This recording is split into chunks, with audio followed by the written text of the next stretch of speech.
Just wanted to jump on here and talk about Arnold 2024 reflection, goals going in, preparation, and strengths, weaknesses, all that stuff. So, first of all, I still can't believe how fit some people are. Just like amount of time that I put into health and fitness, and how many years I've been doing this since I started training nearly 15, 16 years ago, and I've always trained loads. Just how much fitter people can be is just blows my brain. Yeah, just top athletes, just absolutely insanely fit. Fair play to them. They must train like fuck. So yeah, awesome. Reason I did this competition in the first place, like I just jumped in on the qualifiers because a few of my clients were doing it, and I thought, yes, they look fun, I'll jump in and do them. I wasn't sure if I'd do the competition just because I've got two young kids and it can be challenging to train. Like sometimes they get ill, you get ill, and it's hard, the preparation and stuff. Like the last few winters, you end up getting like ill, and then your training goes to pot, and then you get stressed because you've got a competition coming up, and it can become a bit frustrating. So I wasn't sure if I was going to do it. I do find January and February quite boring in terms of like I get cabin fever because I like to go out a lot, go outside and do stuff, and I can find it like a little bit challenging. Normally I'm dying for the weather to get better come March, April time, so I can get outside and do bits. But giving me something to focus on like during the winter has been awesome, to be fair. Like I've really enjoyed training for the competition. Luckily I've managed to dodge the colds this year. The kids have been ill a few times, but I've managed to dodge them, which has been sweet. So I've managed to keep up on top of my training, which was ace. Going into the competition, kind of worked on a few bits as much as I could. Like normally my weaknesses in individual comps is like the gymnastics side and the like body weight movement stuff, because just being 100 kilos, like it you just can't seem to keep up with the guys that are 80 kilos. But it's just balancing that act. So I always do well in the weightlifting, the strength sections, and then I need to just do better in those bits. So I was like, keep on top of my strength stuff, and then try and like negate the stuff that I'm not as good at. So that went pretty well, to be fair. The on the day performance didn't go as well as I'd hoped. Yeah, just a bit frustrating, to be fair. Like the first workout was on me. Like I overpaced it. I felt like I was going well. I was always like one of the. You can look at the whole workout if you want to, but the guys that are probably watching this know what the workouts were. Yeah, the first workout didn't go as well. I think I'd overpaced it or just overthought it. Like that's the difference between individual and team.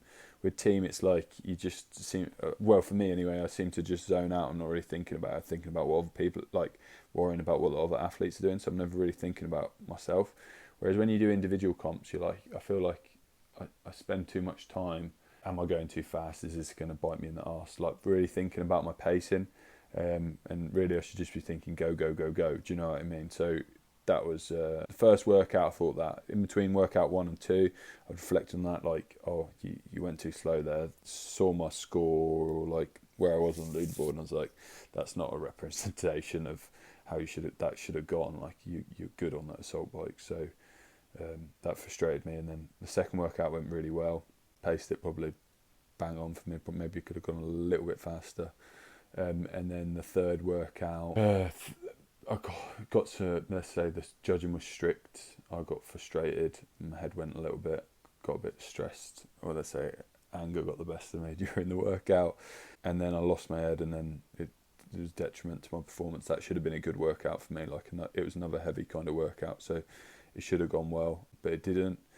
Is what it is. And then the fourth workout went well. Yeah, it went really well. It's kind of like a workout that I'd say not something I do really well at, but also it's not something I do badly at. I was in the middle of the pack, but that's expected. And it was a good competition. Enjoyed it. Enjoyed prepping for it. Threw in a few different bits to prep. Had to, like, being a bit older, I prioritised recovery and nutrition a little bit more because I couldn't like pull the lever of increasing volume or increasing the amount I was doing. So I tried to focus on recovery more so I could put more intensity into my sessions, which I actually felt good from doing. Probably something I should have started doing sooner and done both, like done a little bit more volume, but also really focused on nutrition and recovery.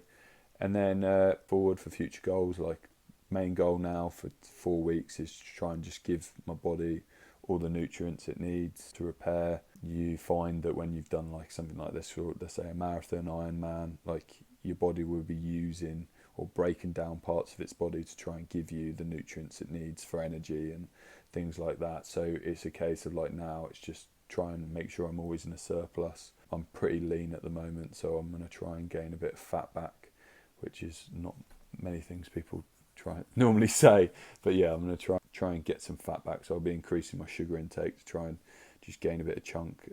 Just for going into the summer, it just gives me a bit more bounce back. I find that sometimes when I'm super lean, if I go out for the day, for example, and don't happen to eat as much, like I'll find the next day I feel super fatigued, whereas when I've got a bit more fat, that doesn't happen as much.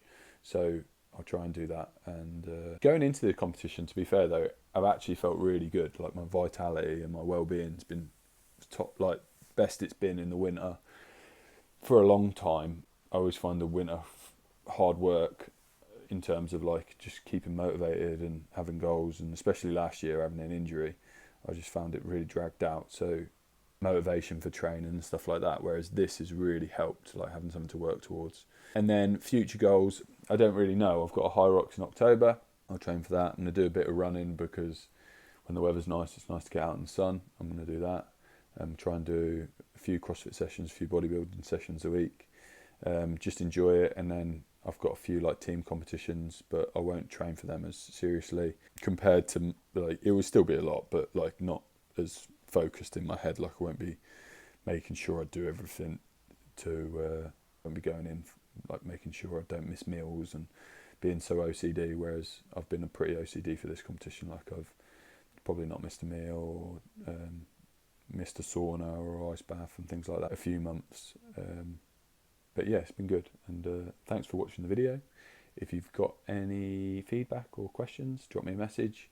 If you've got a competition coming up and you need help for some motivation, obviously it's just a case of the best thing to do is just dive in deep, man, and just go for it. Don't half-ass anything. And when you don't half-ass it, you can, even if it doesn't go well, you can look back and feel like at least I gave it my all and I'm proud of my effort, kind of thing. Whereas that's kind of the thing. Sometimes you can sulk after the competition, but if you're proud of your effort, then it doesn't really matter, and you've enjoyed the process before, then that's really important. And yeah, I hope that helps.